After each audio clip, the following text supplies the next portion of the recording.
எங்கேயுமே வந்து ஜாதி வந்து அந்தஸ்தை நிர்ணயிக்கிறது இல்லை, பணம் தான் அந்தஸ்து நிர்ணயிக்கிறது. இப்போ இந்த ஃபோட்டோகிராஃபர் ஃபுல்லாக நீங்கள் நான் வந்து நீங்கள் என்ன வகுப்புன்னு ஒரு கேட்குறேன். நான் இதெல்லாம் 50 வருஷத்துக்கு முன்னால் இருந்தது. 50 வருஷத்துக்கு முன்னால் இந்த மாதிரி ஒரு இடத்துக்கு வரதுன்னு சொல்லிட்டுனா கீழே கேட்பான் நீ என்ன வகுப்புப்பா அப்படின்னு கேட்பான். அந்த காலங்களில் நாமெல்லாம் படிச்சிருக்கிறோம் இல்லைங்களா? நம்ம ஏன் சுத்தமாக இருக்கணும், அவ்வளோதான். வேறு எந்த ஜாதி எந்த மதம்னு நீங்கள் ஒரு கிரவுண்டுக்கு போனீங்கன்னா கேட்க மாட்டீங்க, ஒரு சினிமாவுக்கு போனால் கேட்க மாட்டீங்க, ஒரு ஃபங்க்ஷனுக்கு போனால் கேட்க மாட்டீங்க. ஜாதியை வந்து எனக்கு தெரிஞ்சு ஒரு 1,00,000 பேரில் எவனா ஒருத்தன் கேட்பான ஒழிய பெரிய அப்படிப்பட்ட காலகட்டத்தில் நம்ம வாழ்ந்துட்டுருக்குறோம். அப்படி வாழ்ந்துட்டு இருக்கும்போது நீங்கள் திருப்பி விளிம்பு நிலையில் நாங்கள் இருக்கிறோம், விளிம்பு நிலையில் இருக்கீங்கன்னு பேசிகிட்டு இருக்கீங்களே. எந்த ஜாதியில் விளிம்பு நிலையில் இல்லாமல் இருக்கிறான்? ஐயரில் சாப்பாட்டுக்கு இல்லாத 1000 பேருக்கு நம்மளால் காட்ட முடியும். சாப்பாட்டுக்கு அன்றாட சாப்பாட்டுக்கு வழி இல்லாத ஐயருக்கு எத்தனையோ பேர் இருக்கிறான். அன்றாட சாப்பாட்டுக்கு வழி இல்லாத செட்டியார் இருக்கிறான், கவுண்டர் இருக்கிறான், முதலியார் இருக்கிறான். எல்லா ஜாதியிலையும் வறுமையில் இருக்கிறவன் இருக்கிறான். வறுமை வந்து இவங்களுக்கு மட்டுமே சொத்துங்கிற மாதிரி இவங்க பேசுகிறாங்க. உனக்கு மட்டுமே இல்லைடா, எல்லாரும் வறுமையில் இருக்கிறாங்க. இப்போ எங்கள் அப்பா வந்து கைவண்டி இழுத்துட்டு இருந்தார் 40 வருஷத்துக்கு முன்னால். எங்கள் அப்பா இறந்துட்டாங்க. அதுக்கப்புறம் நான் படித்து முடித்தேன், தொழிலுக்கு வந்தேன். இந்த 40 வருஷத்துக்கு முன்னாலேயும் நான் இதே சமுதாயத்தை சேர்ந்தவனை தான் இருந்தேன். ஆனால் அன்றைக்கி என்ன எவனும் மதிக்கலை. நான் ஒரு இடத்துக்கு போனேன்னா, ஒரு பெரிய கல்யாணம் நடந்ததுன்னா என்னை எவனும் கூப்பிடல. ஒரு இடத்துக்கு போனேன்னா நீ உட்கார்னு யாரும் சொல்லலை. நான் போனேன்னா நின்றுட்டு இருக்கணும். என்னப்பான்னு கேட்பாங்க. இல்லைங்க இந்த மாதிரி வந்து ஒரு வேலை கேட்டு கொண்டு வந்திருக்கிறேங்க அப்படின்னா, வேலையா நான் சொல்கிறேன் போ அப்படிம்பாங்க. அப்படி தான் நானும் வந்தேன் ஆச்சுங்களா. ஆக ஏழை மக்களை எல்லா இடத்துலையும் ஒரே மாதிரி ட்ரீட் பண்ணுவாங்க. இவங்க ஜாதியில் மட்டும் இப்படி கம்மியாக யாரும் ட்ரீட் பண்ணுறது கிடையாது. இப்போ 40 வருஷம் கழிச்சு இன்றைக்கி நான் போனால் எல்லா தயாரிப்பாளரும் எந்திரிச்சு நிற்கிறான், எல்லா நடிகரும் எந்திரிச்சு நிற்கிறான். ஏன்? என்கிட்ட பணம் இருக்குது. நான் இந்த சமுதாயத்தை சேர்ந்தவங்கிறதுனால எனக்கு மரியாதை கிடையாது. எனக்கு அப்போ என்கிட்ட ஒரு 200 ரூபா பணம் இருக்குது. நான் என் பையனுக்கு பொண்ணு எடுக்கணும். நான் எங்கேயாவது வாட்ச்மேன் வேலை செய்கிற வீட்டில் பொண்ணு எடுக்க போகிறேன்னா கிடையாது. என்கிட்ட 200 கோடி இருந்ததுன்னா நான் 150 கோடியாவது அட்லீஸ்ட் இருக்கிற ஒருத்தன் வீட்டில் தான் வந்து பொண்ணு எடுக்கணும்னு நினைக்கிறேன். 250 கோடி இருக்கிற வீட்டில் பார்க்கணும் இல்லை. அதே தான் நீங்களும் பண்ணுறீங்க. எந்த விளிம்புநிலை ஜாதியாக இருந்தாலும் நீ எங்கே வந்து அந்தஸ்து கொண்டு வர நீயே.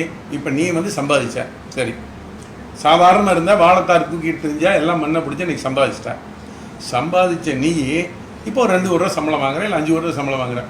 உடனே ஒரு 500 பேருக்கு கூட்டி ஸ்கூட்டர் வாங்கி கொடுத்த நீயே இல்லை. நீ என்ன பண்ண? நீ பென்ஸ் கார் வாங்கணும், நீ ஒரு பங்களா கட்டணும்.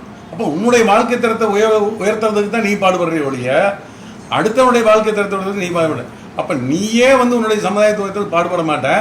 ஆனால் அடுத்தவனை வந்து பாடுபட சொல்லுவேன். நீ எங்கள் சமுதாய கீழ் இருக்குது, எங்கள் சமுதாய கீழ் இருக்குது, நீங்கள் பாருங்கன்னு. உங்கள் சமுதாய கீழ் இருந்ததுன்னா நீ உங்கள் சமுதாயத்தில் மேலே இருக்கிறவங்க யாராவது ஒருத்தர் அந்த சமுதாயத்துக்காக நீங்கள் என்ன பண்ணீங்க சொல்லுங்கள்? நீங்கள் என்ன பண்ணி அதை சொல்கிறேன். விளிம்பு நிலையில் இருந்து நீ ஒரு வாழைத்தாரத்துக்கு இருந்து நீ நல்ல வசதிக்கு வந்த. நீ வசதிக்கு வந்தோன்னா என்ன பண்ணுற? நீ இருக்கிறதுலையே பெரிய கார் என்ன கார்னு பார்த்து ஃபெராரி கார் வாங்கிட்டு வந்து எரிய வரல. நீ உன் சம்சாரம் வந்து ஐஸ்வர்யா ராய் மாதிரி ட்ரெஸ் பண்ணிட்டு வர்றாங்க. அங்கே நான் தப்பு சொல்லலை, நீ சம்பாதிக்கிற செய்யி.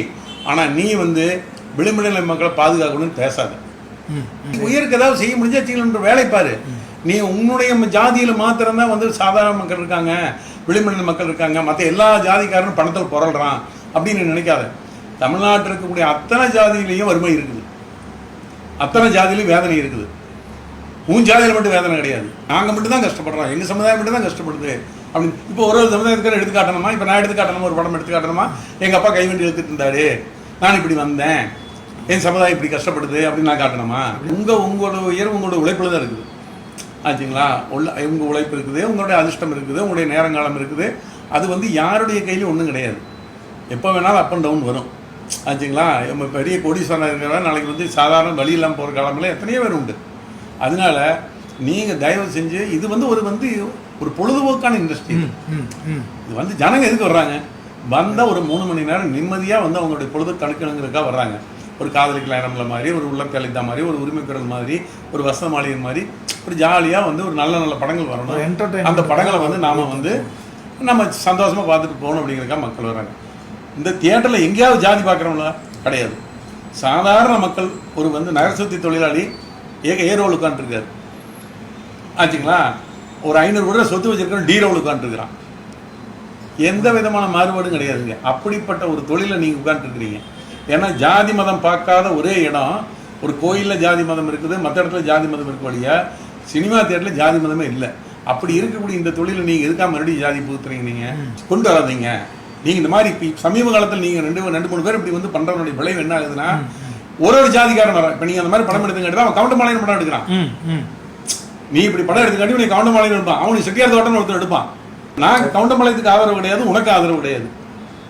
எங்களை பொறுத்தளவில் நாங்கள் என்ன நினைக்கிறோம், மனுஷனா மதி. அப்புறம் அப்படி மதிக்கக்கூடிய காலம் இப்ப இருக்குது. வீடு கொண்டு எழுது நீ பேசிட்டு நீ போயிடுவனியே, அவன் பாடுபட்டதான் அவனுக்கு சோறு. அது செய்யறது எல்லாத்துக்கும் அப்படித்தான், எல்லா ஜாதிக்காரனுக்கும் அப்படித்தான். நான் திருப்பி சொல்றதுன்னா எல்லா ஜாதிக்காரனுக்கும் உழைச்சாதான் சோறு. அவனுடைய உழைப்புக்கு தகுந்த மாதிரி அவன் உயரான். உயர்ந்தாலும் என்ன பண்றான்னு சொல்லிட்டா தன்னுடைய அந்தஸ்தை வந்து உயர்த்தான் பாக்குறான். இப்ப நீங்க வந்து இருந்துட்டு ஒரு 10 லட்ச ரூபாய் சம்பாதிச்சீங்கன்னா 2 லட்ச ரூபாய்க்கு ஒரு கார் வாங்கணும்னு தான் நீங்க நினைக்கிறீங்க ஒழிய இல்ல நம்ம ஜாதியில் ஒரு 10 பேர் கஷ்டப்படுறாங்க, நம்ம அந்த 10 பேருக்கு எதாவது செய்யணும் நீங்க நினைக்கிறீங்கன்னா நான் நினைக்கிறீங்கன்னா அவர் நினைக்கிறாரா? கிடையாது. நம்ம குடும்பம் நல்லா இருக்கணும், நம்ம பொண்ணுக்கு ஒரு 2 ட்ரெஸ் எடுத்து கொடுப்போம், நம்ம பையனுக்கு ஒரு 4 செருப்பு நல்லபடியாக வாங்கி கொடுப்போம். இப்படித்தான் எல்லாரும் வாழ்றோம். இப்போ வந்து இந்த படத்தினுடைய தங்கலான் படத்தினுடைய வெற்றி விழா நடந்ததுங்க. சரி, முடிஞ்சது நைட்டு முடிஞ்சதே இல்லை. எங்கே போனீங்க? 5 ஸ்டார் ஹோட்டலுக்கு தான் டின்னர் சாப்பிட போனீங்க. இல்லை நீங்கள் யாராவது ரோடு கடை போய் சாப்பிட்டீங்களா? சாப்பிடல. ஏன்னா அந்த விழாவுக்கு அந்த அத்தனை பேர் நீங்கள் அந்தஸ்தில் பணத்தில் உயர்ந்தவங்க. அந்த படத்துக்கு பாடுபட்டவன் லைட் மேனோ மற்றதை யாராச்சும் கூட்டிகிட்டு போனீங்களா? நீங்கள் அந்த படத்துக்கு ஒரு 500 தொழிலாளி வேலை செஞ்சான். அந்த 500 தொழிலாளியை நீங்கள் விக்ரம் என்ன பண்ணாருன்னா அந்த 500 தொழிலாளி வர சொல்லி ஒரு விருது கொடுத்தாரு. நீங்கள் அது கூட செய்யலை. வெற்றி விழா முடிஞ்சோடனே எல்லாரும் எங்கே போனீங்கன்னு எங்களுக்கு தெரியும். வெற்றி விழா முடிஞ்சோடனே எல்லாம் 5 ஸ்டார் ஹோட்டலில் போய் நைட்டு 2 மணி 3 மணி வரைக்கும் அங்கிருந்து கொட்டம் அடிச்சுட்டு வந்துருக்கிறீங்க. ஆனால் மேடையிலேருந்து பேசும்போது மட்டும் விளிம்புநிலை மக்களை பற்றி பேசிக்கிறீங்க. நீங்கள் வந்து ஒரு கர்ணனோ இல்லை இந்த மாதிரி ஒரு தங்கலானோ ஒரு படம் எடுக்குங்காட்டி தான் ஒருத்தர் கவுண்டமாலைன்னு எடுக்கிறான். அவன் கவுண்டமாலைன்னு எடுக்கிறது யார் காரணம்? இத்தனை நாள் கவுண்டமாலைன்னு வந்து அது கேட்கட்டா உடனே சொல்கிறீங்க சின்ன கவுண்டர்னு வந்தது, தேவர் மகன் வந்தது, அன்னைக்கெல்லாம் நீங்கள் எங்கே போனீங்க அப்படின்னு கேட்குறீங்க. சின்ன கவுண்டரில் என்ன ஒன்றான்னு சொல்லிட்டுனா ஒரு கவுண்டர் இருந்தான்னு சொன்னால் அந்த கவுண்டருக்குன்னு தான் பிரச்சனை வர மாதிரி பண்ணாங்க. தேவர் மகனில் ஒரு தேவருக்கு அந்த கம்யூனிட்டிக்கெலாம் பிரச்சனை பண்ணி அடுத்த ஜாதி வந்து அவங்க இறக்கி பேசலை, அடுத்த ஜாதி இறக்கி வச்சு பேசல அவங்க. அப்புறம் அதெல்லாம் வந்து எப்படின்னு சொல்லிட்டுனா அவங்க வந்து அந்த படத்துக்குள்ளே ஒவ்வொரு இடத்தையும் பார்த்தீங்கன்னா தெரியும், எந்த ஜாதியும் தாழ்த்தி சொல்லியிருக்க மாட்டாங்க, எந்த ஜாதியும் தாழ்த்தி சொல்லியிருக்க மாட்டாங்க. அவங்க ஒரு படத்துக்கு பேர் வச்சாங்கன்னா அன்னைக்கெல்லாம் கேஷுவலாக அன்னைக்கு என்ன நடந்துருக்குன்னு சொல்லிட்டுனா சாதாரணமாகவே எமராத படம் பாருங்க. என்ன பாருன்னா பையா முதலியார பையா நாய்க்கிற அப்படின்னு கூப்பிடுவாரு. அப்ப மக்களை பத்தி பெருசா அன்னைக்கு வந்து ஒரு சோசியல் மீடியா இருந்தது. இன்னைக்கு இந்த ஒரு 20 வருஷ காலத்துல எங்க அப்பா பேர் எழுதும்போது மாரப்ப கவுண்டர்னு எழுதினாரு. நான் சுப்பிரமணிய கவுண்டர்னு எழுதுறது இல்லையே, நான் சுப்பிரமணியம்னு எழுதுறேன், என் பேரை ஆதவன்னு எழுதுறான். இப்ப இவங்க அப்பா எழுதிருந்தான்னு சொன்னா இவங்க அப்பா வந்து அவங்களுடைய கேஸ்ட் போட்டு எழுதுவாரு. இவரு வந்து என்ன பண்றாரு, இவரு பேரத்தை எழுதுறாரு. ஸோ இன்னைக்கு யாருமே ஜாதி பேர் பின்னால் போறது இல்லை. எந்த ஜாதிங்கிறது யாருக்கு தெரியாது. ஜாதி பேர் பின்னால் கூட ஒரு கல்யாண பத்திரிக்கையோட வர்றது. இந்த காலகட்டத்தில் நீ மறுபடியும் வந்து ஜாதி வேற்றுமை நீ ஆரம்பிச்சுன்னு சொல்லிட்டுனா இதனுடைய விளைவு எல்லா ஜாதிக்காரனும் பழைய வழி தன்னுடைய ஜாதியை தூக்கி ஆரம்பிப்பான். திருப்பி அந்த பழைய நாளைக்கே போகும். நான் பெரியவனா நீ பெரியவனா. நீங்க மக்களுக்கு என்ன சொல்லுங்கன்னு சொன்னா நல்ல கருத்துக்களை சொல்லுங்க, ஒற்றுமையா இருங்க. அன்னைக்கு இப்படி கூட சொல்லுங்க, நீங்க அன்னைக்கெல்லாம் இந்த மாதிரி நடந்தது ஆனால் இன்னைக்கு அப்படி இல்லை. அப்புறம் அதுன்னு சொல்கிறாங்கன்னுங்கிறாங்கன்னா என்கிட்ட நான் அந்த கமெண்ட்டில் பார்ப்பேன், கமெண்ட்டில் கீழே ஒருத்தர் போட்டிருக்கான், அதாவது நீ இன்னும் கிராமத்துக்கு வரல, நீ டவுன்ல இருந்து பேசுற, நீ கிராமத்துக்கு வந்து வரணும் இருக்கு. நான் இல்லைன்னு சொல்லவே இல்லையே. அதாவது தமிழ்நாட்டில் வந்து 10 கோடி ஜனங்கள் இருந்தாங்கன்னா எங்கேயோ ஒரு 25,000 பேருக்கு இந்த வேற்றுமை இருக்குது. நீங்க அந்த 25,000 பேர்த்த மாத்திரத்துக்கு முயற்சி பண்ணுங்க. அந்த 25,000 காலப்போக்கில் அது மாறிடும். இப்போ நீங்க மெட்ராஸ் சிட்டியில முதல் ஜாதி இல்லாமல் இருக்குது, அதுக்கப்புறம் கோயம்புத்தூருக்கு வந்து ஜாதி இல்லாமல், அப்புறம் திருப்பூர் வந்து ஜாதி இல்லாமல், இன்னைக்கு வந்து ஒரு ஊத்துக்குள்ளேயோ ஒரு செங்கப்பள்ளியோ ஜாதி இல்லாமல் போயிட்டு இருக்கு. நீ அடுத்து அந்த கிராமங்களுக்கு மாறிடும், அந்த பசங்க படிக்க ஆரம்பிச்சிருவானுங்க, அந்த கிராமத்துக்கு மாறிடும். இப்போ வந்து முதல்ல வந்து பார்த்தீங்கன்னா ஒரு ஊர்லேயும் வந்து ஒரு சேரின்னு ஒரு ஏரியா தனியாக இருக்கும். இன்னைக்கு திருப்பூர்ல எங்கேயாவது சேரி இருக்கா? ஐயோ அந்த காலத்துல சேரி 1-2 ஓரம்பாரு இருக்கும் இல்லையா? இன்னைக்கு திருப்பூர்ல எல்லா ஜாதிக்காரரும் வந்து எல்லா இடத்துலையும் குடியிருக்கிறாங்க. ஒரு அப்பார்ட்மெண்ட்ல போனீங்கன்னா சகல விதமான ஜாதி அந்த அப்பார்ட்மெண்ட் இருக்கு. தமிழ்நாட்டுக்கு எந்த அப்பார்ட்மெண்ட்டுக்கு போங்க, ஒரு அப்பார்ட்மெண்ட் கூட ஒரு ஜாதிக்காரனுக்கு அப்பார்ட்மெண்ட் இல்லை. எந்த ஜாதிக்காரர் வேணாலும் அந்த அப்பார்ட்மெண்ட் விலைக்கு வாங்கலாம், எந்த மதத்துக்காரன் வேணாலும் அந்த அப்பார்ட்மெண்ட் விலைக்கு வாங்கலாம். எல்லா மதத்துக்காரனும் அந்த அப்பார்ட்மெண்ட்டை வந்து ஒரு நிகழ்ச்சி நடந்ததுன்னா ஒன்றா தான் உட்காந்து சாப்பிட்றான். இப்படி காலங்கள் மாறும்போது அந்த மாறுதலுக்கு நீங்கள் வழி கொண்டு போகாமல் ஜனங்களை இன்னும் பழைய காலத்துக்கு கொண்டு போய் அன்னைக்கு நம்மளை என்ன பண்ணாங்க, அன்னைக்கு நம்மளை என்ன பண்ணாங்க அப்படின்னு அந்த ஜனங்க நல்ல முறையாக வந்து அன்பாக வாழ்ந்துட்டு இருக்கிற ஜனங்கக்கிட்ட நீங்கள் மறுபடியும் வேற்றுமை பரப்புறீங்க. தயவு செஞ்சு பரப்பாதீங்க, அது என்னுடைய வேண்டுகோள். அதுக்கு தான் உதாரணம் சொன்னேன். உங்கள் அப்பா கஷ்டப்படுறேன்னு நீ சொல்கிற இல்லை, எங்க அப்பா கஷ்டப்பட்டவன். எங்க அப்பா நான் எங்க அப்பா கை வண்டி இழுத்தாரு, குட் செட்ல கை வண்டி இழுத்தவர் எங்க அப்பா. உன்னை விட கஷ்டப்பட்டாரு. எங்க அப்பா மத்தியானம் மட்டும் தான் சாப்பிடுவாரு. எங்க அப்பா வந்து ஒரு என்ன வறுமை, மத்தியானம் மட்டும்தான் எங்க அப்பா சாப்பிடுவாரு. அப்படி இருந்த காலம் நாங்க வாழ்ந்துருக்கோம். என்னமோ நீ மட்டும் தான் வாழைத்தாள் தூக்கிட்டு போனது காட்டிட்டு இருக்கிற. நீ உன்னை விட மோசம் நாங்க வாழ்ந்த தான் சொல்றேன். ஒரே ஒரு மத்தியான சாப்பாடு மட்டும்தான் எங்க அப்பாவுக்கு. 3 நேரம் சாப்பிட்றதுக்கு எங்களுக்கு வழி இல்லை. அப்படி இருந்த நான் இன்னைக்கு தங்க தாம்பாளத்தில் சாப்பிட்டுட்டு இருக்கேன்னு சொல்லிட்டுனா எனக்கு உழைப்பு தான் காரணம். நான் என்ன பண்ண, ஒரு வெறியில் நம்ம உழைச்சேன். என்ன பண்ணேன், யாரும் நம்மளை மதிக்கிறது இல்லை, இந்த சமுதாயத்தில் நம்ம நல்ல இடத்துக்கு வரணும். அப்போ என்ன பண்ணணும், எல்லா பழக்கத்தையும் நிறுத்து அப்படின்னு. நான் பிறந்து படிப்புக்கு வந்த காலத்துலேருந்தே எங்கள் அப்பா சிரமப்பட்டு பார்த்துட்டு காஃபி டீ குடிக்க மாட்டேன், வெத்தலாவுக்கு போட மாட்டேன், சிகரெட் குடிக்க மாட்டேன். இன்னைக்கு வரைக்கும் தண்ணி தொட்டது கிடையாது. அதுக்கு எந்த விதமான பழக்கம் பழக்காமல் இருந்தேன். காஃபி டீ கூட குடிக்காம இருந்தீங்கன்னா வறுமை தான் காரணம். அப்புறம் அடுத்த நிகழ்ச்சி என்ன பண்ணணும்னா, இல்லை இந்த சமுதாயத்தில் நம்ம உயர்த்தி காட்டணும், எவன் நம்மளை மதிக்க மாட்டேங்கிறான், நம்ம வேலை என்ன ராத்திரி பகல பாடுபடணும் அப்படின்னு ஒரு பக்கம் பாடும் பட்டேன், ஒரு பக்கம் என்னுடைய நேரம் கை கொடுத்தது. 2 சேர்ந்து தான் எனக்கு இந்த நிலைமை கொண்டு வந்த ஒளி. இது ஒன்றும் கிடையாது. நான் வந்து பெருசாக வந்து கடவுளை கும்பிட்றதே கிடையாது. ஒரு வாரத்துக்கு ஒரு நாள் கடவுளை கும்பிடுவேன். காலையில் போய் கோயிலுக்கு போய்ட்டு 5 நிமிஷம் இருப்பேன். அப்புறம் அவரை பார்த்து வேலையை பார்த்துட்டு போயிட்டே இருப்பேன் நான். அவர் ஒன்றும் நம்மளுக்கு செஞ்சிட மாட்டார்.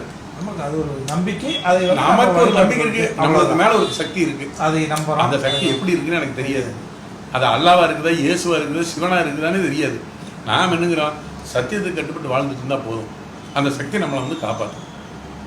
அவ்வளவுதான். நம்மளை எந்நேரம் எவனோ ஒருத்தன் பார்த்துட்டே இருக்கான். உண்மைதான். எல்லா மதத்துக்காரனையும் எவனோ ஒருத்தன் பார்த்துட்டே இருக்கிறான். அவன் என்ன பண்றான்னா, நீ நல்லது பண்ணினா உனக்கு நல்லது கொடுக்குறான், நீ தீமை பண்ணினா உனக்கு திருப்பி ரிட்டர்ன் பண்ண தீமையை. அதனால நீ ஒன்று இந்த சாமி கும்பிட்றது, கோயில் போய் படுத்துட்டு இருக்கிறது, சாமியாருக்கு போகிறது, ஜாதகம் பார்க்குறது. என் வாழ்க்கையில் நான் ஜோதிச்சு ஜாதகம் பார்த்தது கிடையாது, நல்ல நேரம் பார்த்தது கிடையாது, கெட்ட நேரம் பார்த்தது கிடையாது. ராகு காலத்தை 100 தடவை நான் கையில் போட்டிருக்கேன். ரசிகர்கள் வந்து எப்படின்னு சொல்லிட்டீங்கன்னா, இவங்க முதல் 1-2 படங்கள் வந்து இவங்களுக்கு வர வைத்தாங்க. தங்களான் படத்தினுடைய வசூல் குறைஞ்சதுக்கு ஒரே காரணம் அந்த ஜாதி பேஸ் பண்ணி செகண்டாக இருந்தது தான். அதாவது ரஞ்சித்தை பொறுத்தவரை ஒரு சிறந்த டெக்னீஷியன். நான் அதில் மாறுபட்ட கருத்து சொல்லலை. அதுக்கு நான் சிறந்த டெக்னீஷியன், நல்ல டைரக்டர். ஆனால் நீ வந்து ஜாதியை தூக்கி கொண்டு போது நீ மக்களால் வந்து தள்ளப்படுற. நீ இப்படியே ஜாதி படமே எடுத்துட்டு இருக்கு. கட்டாயம் வந்து உன்னை பொறுத்தவரை வந்து ஸ்டாண்ட் பண்ணி நிற்க முடியாது. மணிரத்னம் வந்து ஐயரை பற்றி எடுத்துட்டு இருந்தாருன்னு சொல்லிட்டு சக்ஸஸாக வந்திருப்பாரா? எல்லாம் மணிரத்னம் படத்துக்கு போய் பாரு, எல்லாத்தையும் வந்து எடுப்பாங்க. அவங்க ஒரு படம் எடுக்கிறாங்க, ஒரு முஸ்லீம் ஒரு ஹிந்தி எடுக்கிறாங்க, அது எடுக்கிறாங்க. அப்போ கூட என்ன பண்ணுறாங்க, 2 மதத்துக்கும் சேர்ந்து தான் ஒரு கதை சொல்கிறாங்க. கடைசியில் பழைய உலகிலேன்னு ஒரு படம் எடுத்தாங்கன்னு சொல்லிட்டுன்னா, இந்து கிறிஸ்டின் எடுத்து கடைசியில் பூணூலையும் கழட்டி எறிகிறான், சிலுவையும் கழட்டி எறிகிறான். நீ அவன் வந்து சிலுவை மட்டும் கழட்டி எறிஞ்சு போட்டு பூணூல் தான் வசனம் சொன்னாரா பாரதி ராஜா? அதனாலதான் சக்சஸ். அவர் வந்து பாரதி ராஜா வந்து ஒரு தேவர். அவர் வந்து இல்ல சிலுவை ஆகாது, நீ சேர்ந்து பூணூல் போட்டுக்கன்னு எடுத்துருந்தாரு. அந்த படம் மிகப்பெரிய ஃபெயிலியர் ஆயிருக்கும். அலையுலகத்தில் வந்து மிகப்பெரிய வெற்றிக்கு காரணமே எந்த மதம் எனக்கு தேவையில்லை, மனுஷனா வாழு அப்படின்னு சொன்னங்கிட்டு தான் அலையுலகில் ஓடிச்சு. என்னுடைய மதம் தான், இந்து மதம் தான் பெருசுன்னு பாரதி ராஜா சொல்லியிருந்தாருன்னா அலையுலகில் மிகப்பெரிய ஃபெயிலியர் படமா இருந்திருக்கும்.